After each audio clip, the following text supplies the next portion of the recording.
ام سلیم رضی اللہ تعالیٰ عنہ حضور نبی کریم صلی اللہ علیہ وسلم سے کیسی محبت کرتی تھی. دوپہر کیونکہ مکے کی گرمی مشہور ہے, حضور نبی کریم صلی اللہ علیہ وسلم مسجد نبوی میں آرام فرما رہے ہیں, تو ام سلیم رضی اللہ تعالیٰ عنہ نے بچوں کو شیشیاں دے کر بھیجا, جا کے حضور نبی کریم صلی اللہ علیہ وسلم کا پسینہ اکٹھا کر کے لے آؤ. حضور نبی کریم صلی اللہ علیہ وسلم پتہ لگا کہ ام سلیم رضی اللہ تعالیٰ عنہ نے میرا پسینہ منگوایا ہے بچوں سے. پوچھا بھی ام سلیم کیا بات ہے, میرا پسینہ کو لیا ہے؟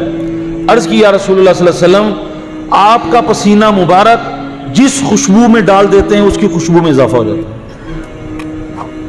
جس خوشبو میں ڈال دیتے ہیں اس کی خوشبو میں اضافہ ہو جاتا ہے.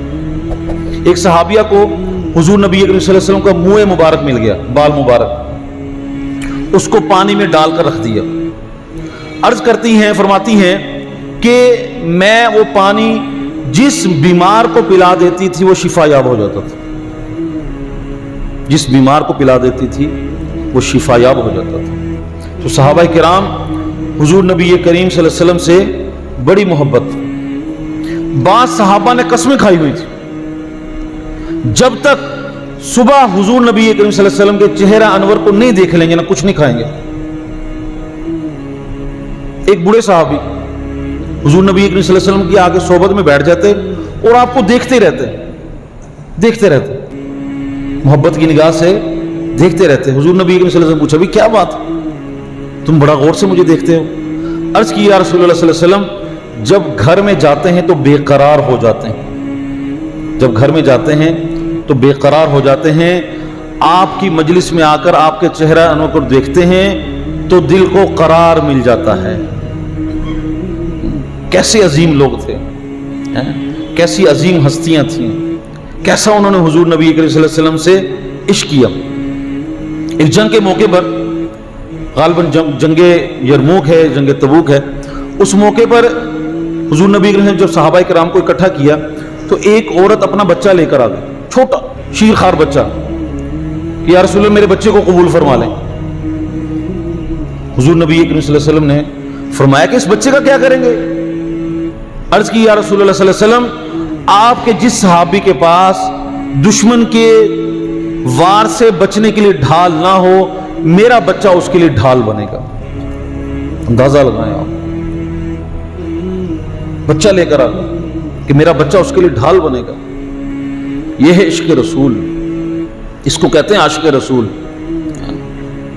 صحابہ کرام حضور نبی کریم صلی اللہ علیہ وسلم سے بڑی ہی محبت کرتے تھے, بڑا ہی عشق کرتے تھے کہ آپ کے لیے اپنا سب کچھ قربان کرنے کے لیے تیار ہو جاتے تھے, ہر چیز قربان کرنے کے لیے تیار, اپنا مال, اپنی جان, اپنی عزت, اپنی آبرو, سب کچھ قربان کرنے کے لیے تیار ہو جاتے, اور کر کے کیا بھی اور کر کے دکھایا بھی.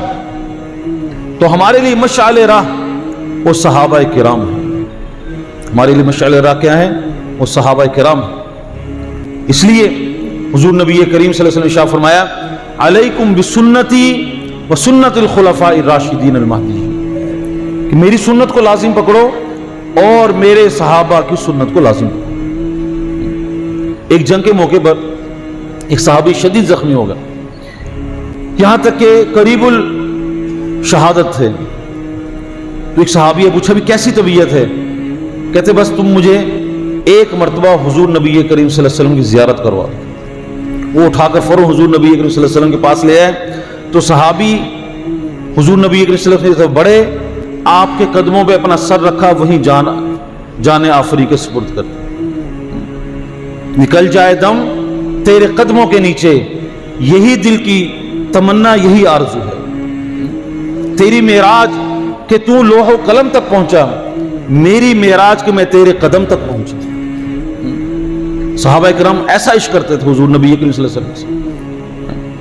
تو حضور نبی کریم صلی اللہ علیہ وسلم سے سچے عشق کا تقاضا یہ ہے کہ آپ کے طریقوں پر, آپ کی سنتوں پر, آپ کے ارشادات پر عمل کیا جائے.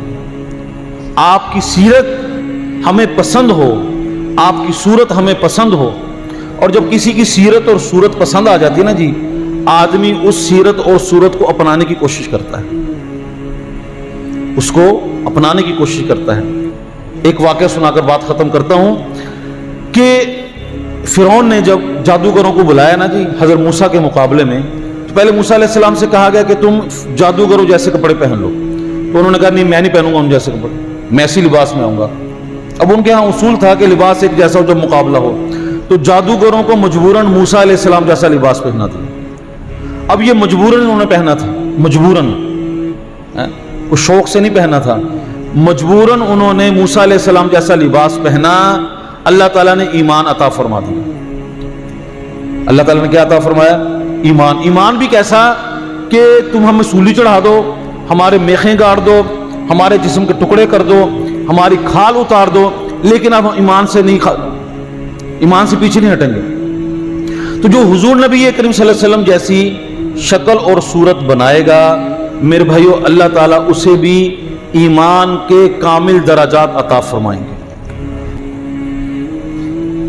اسے بھی ایمان کامل حاصل ہوگا، لیکن کوئی اپنا کر تو کرے۔ کہتے ہیں جی بندے نے فلاں بندے نے داڑھی بھی رکھی ہوئی، جھوٹ بھی بولتا ہے، اور داڑھی تو رکھی ہوئی ہے نا اس نے، اور پگڑی تو باندھی ہوئی ہے، لباس تو سنت کے مطابق ہے، تو یہ نہیں مطلب کہ داڑھی رکھی ہوئی تو جھوٹ بولنا، بغیر داڑھی والے کے لیے جھوٹ بولنا جائز ہے اور داڑھی والے کے لیے جائز نہیں، سب کے لیے حرام ہے۔ فلاں سنت پر عمل بھی کرتا، پہلی صف کا نمازی بھی ہے، سود پر کاروبار بھی کرتا ہے، اور پہلی صف کا نمازی تو ہے، وہ نماز تو پڑھ رہا ہے، سود بھی ایک دن چھوڑ دے گا جب نماز کی برکت سے۔ تو ہم حضور نبی کریم صلی اللہ علیہ وسلم کی سیرت کو اپنائیں تو صحیح، آپ کے طریقوں پر عمل تو کرنا شروع کریں، عمل کرنا شروع کریں گے اللہ تعالیٰ گناہوں کو بھی آہستہ آہستہ ہم سے چھڑوا دیں گے۔ تو اللہ کریم جو کچھ کہا سن اس پر عمل کی توفیق عطا فرمائے۔ وآخر دعوانا ان الحمد للہ رب العالمین۔